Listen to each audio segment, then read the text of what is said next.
Trump arrasa en la entrevista económica más importante a la que se ha presentado en un foro organizado por Bloomberg. La entrevista ha sido dura, muy dura, y lo más importante, ha arrasado con una audiencia que le ha aplaudido, que se reía, que le ha vitoreado, y precisamente se suponía que era la audiencia que estaba en contra de él. ¡Ay, qué sorpresa! Vamos a hablar de todo ello.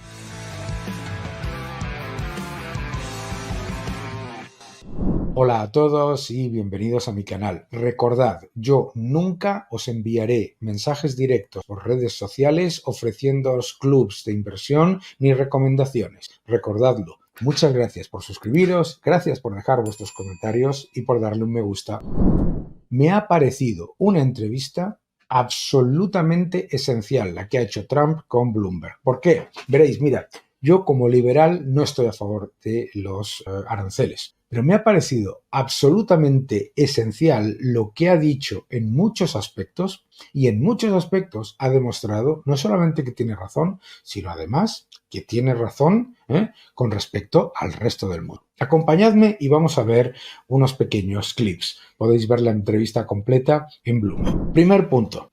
Trump dice, no se preocupen, construya, traiga su inversión aquí a Estados Unidos y no va a tener ningún tipo de arancel. Lo que está diciendo es, muy importante, es que Estados Unidos, que tiene aranceles con Obama, que empezó lo que se llama hoy la guerra comercial con Obama, le echan la culpa siempre a Trump, etcétera, y que ha continuado los aranceles, no solamente los ha aumentado, sino que los ha acelerado Biden, ¿de acuerdo? Y los va a mantener Harris, ¿no? Pero dice algo que es importante. Dice algo que es importante con respecto a ¿qué?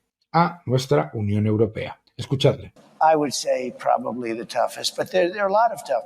You know what's very tough? European Union, our beautiful European countries, wonderful, wonderful.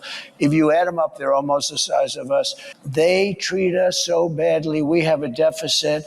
I said to Angela Merkel when she was there, she's not there anymore. I wonder why. Bueno, lo que dice es que ¿sabéis quiénes son los que realmente son muy proteccionistas y muy dedicados a imponer constantemente aranceles? La Unión Europea, esa maravillosa y bellísima Unión Europea que todos amamos, y él le dijo a Angela Merkel, que ya no está allí, y se pregunta ¿por qué será? Vamos a ver qué le dijo a Angela Merkel. But when she was there, I said, Angela, how many Chevrolets do we have in Berlin? Why, Donald, you have none. Le preguntó, Angela, ¿cuántos Chevrolets tenemos en Berlín? Y le dijo, bueno, pues ninguno. I said, that's right. How many Fords do we have in Frankfurt? ¿Cuántos coches de Ford tenemos en Frankfurt? I don't know. None. I said, that's right. You know how many cars we have? Mercedes-Benz, BMW, all of the different Volkswagen, millions and millions of cars. And then I said farm products. You know, they don't want our farm products. Claro, dice, de los coches norteamericanos no tenemos prácticamente ninguno. ¿Qué es lo que tenemos? Millones y millones de Mercedes, de BMWs, de Volkswagen, etc. Vamos a los productos agrícolas. They don't want anything from us. No queremos, en la Unión Europea, no aceptamos ningún producto agrícola de los Estados Unidos. Aranceles bajo la excusa medioambiental. ¿Qué son aranceles? Igual. Deficits that are crazy. And we're not going to have them anymore. We're going to put tariffs on them, and they're going to do, and you know what they can do? The Mercedes-Benz will start building in the United States, and they have a... Claro, y dice, le vamos a poner aranceles, los que nos están poniendo a nosotros. ¿Y sabe lo que puede hacer BMW y Mercedes? Pues montar sus coches en Estados Unidos, hacer fábricas en Estados Unidos, y entonces no tendrá aranceles. Es decir, o sea, la Unión Europea se ve con la potestad de poner aranceles bajo la excusa o con el medioambiental, con el paraguas medioambiental y con el paraguas de defender los productos autóctonos, etcétera. Oye, lo que él está diciendo es, te voy a poner los mismos. A la Unión Europea le dice a los chinos que le va a poner aranceles en los vehículos eléctricos, se los van a poner los chinos a la Unión Europea también. Esa idea de que la Unión Europea, que es la más proteccionista, es la más proteccionista de todas las grandes economías, ¿de acuerdo? Se puede salir adelante y vender que son reyes del comercio libre, efectivamente. Ahora, lo que yo digo es que uno de los grandes problemas es que entremos en una carrera a ponernos aranceles. Porque los únicos que salen protegidos de esta carrera de aranceles son los políticos de esa Unión Europea, que encima tienen la desvergüenza de después decir que la razón por la que la Unión Europea está en estancamiento y la industria está en la absoluta destrucción es por culpa de que en Estados Unidos hay condiciones favorables para la inversión. Vamos. A little bit, but you know what they really are? Assembly, like in South Carolina. But they build everything in Germany and then they assemble it here. They get away with murder because they say, oh yes, we're building cars. They don't build cars. They take them out of a box and they assemble them. We could have our child do it. Can we come back? Let's come back to the Europeans in a second. What about consumers? People out there. They're going to be the biggest beneficiary. Yeah, critics say your tariffs will end up being like a national sales tax. Nope. Because if you have America at the moment has $3 trillion worth of imports, you're going to add tariffs to every single one of them. That is going to push up the cost for all those people who... Esto es importante porque, claro, lo que dice el presentador es, hay toda una corriente que dice que es un impuesto a las ventas en Norteamérica, porque claro, si tú le vas a poner unos aranceles a las empresas que exportan hacia Estados Unidos, eso va a suponer precios más altos para los norteamericanos. Vamos a ver. Want to buy foreign goods.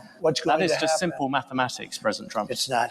Yeah, it is, but not the way you figure it. I was always very good at mathematics. Yes. Let me tell you, you're saying 3 trillion. La gente se parte. Se dice, son matemáticas simples, pero no las tuyas. Bien. Pero la gente se parte. Pero vamos a ver la explicación. $1 trillion worth of imports. And they don't have to pay. And if, by the higher the tariff, the more likely it is to have them come into the higher the tariff, the more you're going to put on the value of that piece, those goods, the higher people are going to have to pay in shops. Ready? The higher the tariff, the more likely it is that the company will come into the United States and build a factory in the United States so it doesn't have to pay the tariff. Esto es lo que dice, claro, es una visión completamente distinta. Si le sube los aranceles, más va a costar el producto y por lo tanto más le va a costar a los consumidores. Lo que dice él es que cuanto más alto es el arancel, más vas a traer inversión hacia Estados Unidos. Claro, esto no es fácil de entender porque no funciona siempre. ¿Cómo funciona lo que está diciendo Trump si lo consigue? ¿Cómo funcionó durante su mandato en el que puso los aranceles y la inflación no solamente no subió, sino que bajó? ¿Pero por qué? Porque no vale entrar en ese elemento de los aranceles, que en realidad son aranceles defensivos contra países que son mucho más proteccionistas, ¿vale? No vale si no tienes además libertad económica, impuestos bajos, facilidad para invertir con todas las garantías, etcétera, etcétera, etcétera. Es decir, no vale solamente hablar de los aranceles. Hay que hablar de la libertad económica, de la bajada de impuestos, etcétera. Interesante. Además, hay otra parte que no está diciendo el presidente Trump, que es que esos aranceles tienen un objetivo adicional, que es mayor consumo de dólares y mantener el dólar como moneda de reserva del mundo. Esto es muy, muy importante también. Bien, vamos a ver más elementos que dijo en esta charla. American companies and this guy. So I said, call Macron and call his people and say we're not going to stand for that. And I got Mnuchin and, a lot of guys, smart guys. If I can finish, I'll go longer if you want. I was going to ask you about the Federal Reserve. You got to be able to finish a thought because it's very important. This is big stuff we're talking about. You can't go that quickly. You've gone from the dollar to So let me just tell you. So I said, no, I'm just telling you basic. It's called the weave. It's all these different things happening. So let me just say. So I said to Mnuchin, call him up and say, no way. He did, and he came back to see me. He said, they won't do it, sir. It's too late. I said to somebody else, you call him. Then I said, let me do it. And I called him. And I said, Emmanuel, you're taxing American companies very substantially. You're not doing it with other companies. You must think we're stupid. It's not going to happen. But Donald, I cannot do anything. It's too late. sobre el proteccionismo de Francia. Se lo dijo en muchas ocasiones a Macron. Macron le dijo que no podía hacer nada y lo que hizo fue introducir. Es importante entender esta posición porque nos olvidamos constantemente de que el factor más proteccionista es precisamente el de la Unión Europea. Bien, vamos a ver lo que nos dijo sobre la Reserva Federal, porque esto me parece interesante. A ver si lo... Back in about 3 minutes, we have decided to remove the tax from this. I did this all day long, but you don't have. You think Biden does that? I don't think so. Let me ask you a very factual question. Después de meterle la presión. Es un negociador. You say you don't want interest rates to go higher. You've gone backwards and forwards about whether you want to keep Jerome Powell as chair of the Federal. His term as chair runs on to May 2026. Sobre el presidente de la Reserva Federal. Remove or demote him? Look, I think it's the greatest job in government. Esto es muy importante. You show up to the office once a month and you say, let's see, flip a coin.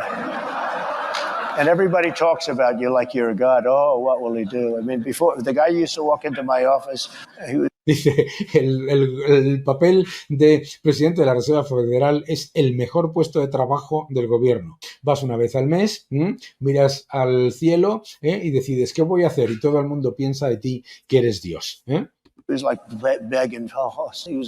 He was fine. But you did talk you talked about removing him once. I did because he was keeping the rates too high. Él dijo que iba a quitar a Jerome Powell porque los tipos de interés eran demasiado elevados. Yeah. And I was right. And you would do that Tenía again. razón. Acordaos que Estados Unidos entró en una recesión en aquel periodo y que el problema no era de tipos, sino el problema era de que la realidad de la inflación durante su mandato es que la inflación fue del 1,9% anual durante el mandato de Trump. Eso no te lo dice. In fact, he actually dropped them too much when I did, because I said I was threatening to terminate him. There was a question as to whether or not you could. And there was an article in the New York Times, 2 half pages. One page said I can do it by lawyers. 1 half page said I couldn't. Un artículo en el New York Times decía no puede echarle y otro en la mitad y en la otra mitad decía sí puede echarle. And that was enough for him, and he dropped the hell out of the rates. He dropped them too much.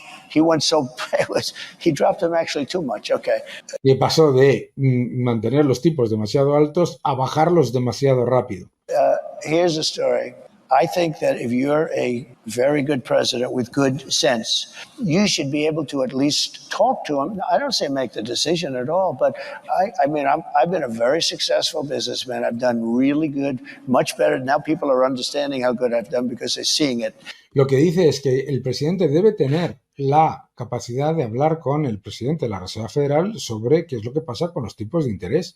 A ver, que ha bajado los tipos 50 puntos básicos en medio de unas elecciones cuando decía que no hay ningún riesgo de recesión, que no hay ningún riesgo de ni siquiera de ralentización, cuando decía que los datos de empleo son extremadamente positivos, etcétera, y además las condiciones de crédito son las más laxas, que está todo el mercado entendiendo perfectamente que hay un riesgo de que la Reserva Federal se haya presentado a la campaña a participar apoyando al incumbente con una bajada de 50 puntos básicos que no era necesaria, según las propias palabras del señor Jerome Powell sobre la economía norteamericana. Lo que está diciendo simplemente es que va a hacer lo que hizo en su mandato, que es comentar lo que considera, por supuesto, como empresario que es y como empresario que ha tenido mucho éxito, ¿no?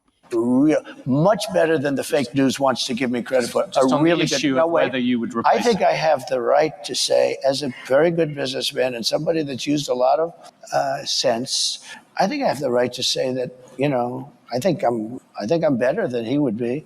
I think I'm better than most people would be in that position.